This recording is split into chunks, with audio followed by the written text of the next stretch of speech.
Halo semua, namaku Jasmine. Dan orang tuaku ninggalin aku karena aku hamil di umur 14. Situasinya parah banget sampai aku harus jual bajuku dan makan sampah. Sejak kecil hidupku sangat mudah. Orang tuaku kaya, jadi kami tinggal dengan pembantu dan pengasuh. Tapi aku nggak bahagia. Dari detik pertama aku dilahirkan, semua hidupku sudah diatur. Sekolah, kampus untuk aku kuliah, semuanya. Orang tuaku bahkan memilih teman buatku. Tapi mereka semua dangkal dan aku merasa kesepian. Hingga suatu hari, orang ini merubah semuanya. Di ulang tahunku yang ke-14, orang tuaku mengadakan perayaan besar dengan dress code, gaun kuno, musik klasik, dan sebagainya. Aku capek dengan semuanya di sore itu. Jadi aku keluar ke halaman dan duduk di ayunan. Saat itu aku dengar suara langkah kaki. Aku menoleh dan ada cowok paling ganteng yang pernah aku lihat. Pas aku dengar dia bilang, "Boleh gabung?" Aku sadar itu siapa. Kingsley. Dia anak jenius, dia lulus SMA di usia 15 tahun dan dapat banyak penghargaan matematika. Dia duduk di ayunan dengan senyumnya yang menggoda. Aku nggak bisa ngomong apapun. Kenapa kamu lihat aku kayak gitu? Nggak pernah lihat orang pintar yang asik. Dia tertawa dan aku ngangguk aja. Dia pegang tangan aku dan kita pergi dari rumah. Seandainya aku tahu malam itu bakal merubah semuanya. Dia ngajak aku ke atap gedung kantor. Kami langsung nyambung. Dia satu-satunya orang yang mengerti aku. Di tengah obrolan kita, dia menaruh tangannya di pinggang aku dan berbisik, "Kalau kamu nggak menghentikan aku bakal cium kamu." Dan aku nggak menghentikan dia. Aku nggak menghentikan dia lama banget. Dan kita melakukan lebih dari itu.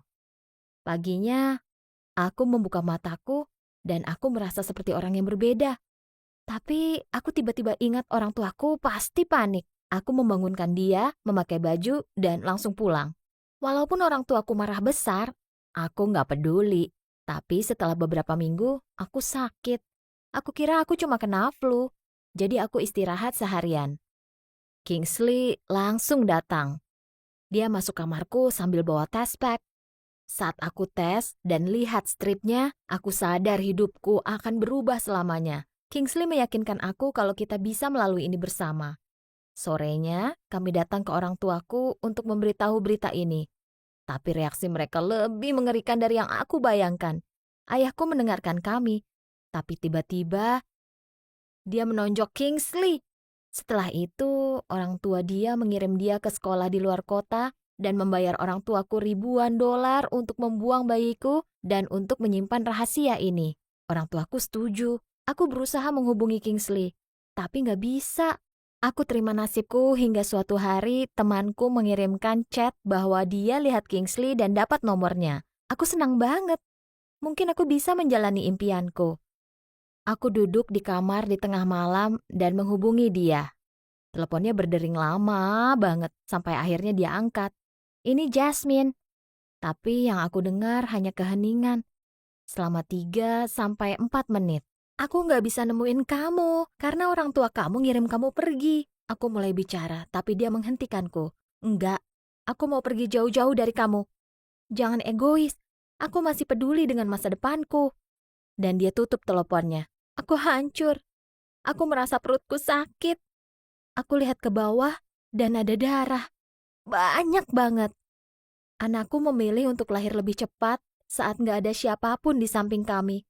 Tapi saat aku lihat wajahnya, aku merasa sangat kuat. Di hari yang sama, orang tuaku datang dengan 2 orang asing. Tidak! Aku dengar diriku teriak. Ibuku berusaha menenangkanku dan memberikan aku pilihan. Antara aku serahkan anakku atau aku hidup sendiri. Dan aku tahu jawabanku. Orang tuaku pulang untuk mengepak semua barangku dan aku ditinggal sendirian di rumah sakit bersama anak perempuanku. Mereka memperbolehkan aku keluar dalam 3 hari, tapi aku nggak tahu harus kemana. Aku jalan keliling kota coba memikirkan sesuatu. Hari mulai gelap dan dingin. Aku menemukan sebuah gang. Aku buka koperku dan aku taruh anakku di sana supaya setidaknya dia nyaman. Aku menemukan makanan sisa restoran yang masih bagus dan tetap bangun untuk memikirkan sebuah rencana. Besoknya aku ambil semua bajuku dan aku jual ke pasar loak untuk beli makanan. Aku coba cari kerja, tapi nggak ada yang mau menerimaku. Aku duduk di kursi taman, menyerah dan siap untuk jadi pengemis. Tiba-tiba aku lihat wanita tua yang kesulitan bawa kantong belanjaan. Aku menawarkan untuk membantu. Kami berjalan ke rumahnya dan dia bilang dia berusaha mencari bantuan tapi nggak mampu. Ini kesempatanku. Aku menawarkan diri untuk jadi pembantu apabila dia memperbolehkan aku untuk tinggal bersamanya dan inilah awal mula hubunganku yang indah dengan Nora. Setelah 1 bulan, aku sudah merasa kami seperti keluarga. Dia menjadi seperti nenek untuk anakku. Aku kerja bagai kuda hingga akhirnya setelah 5 tahun, aku daftar sekolah kedokteran. Awalnya sulit, mengurus anak, mengurus rumah, tapi aku tahu aku bisa melalui ini. Saat itulah hal aneh ini terjadi.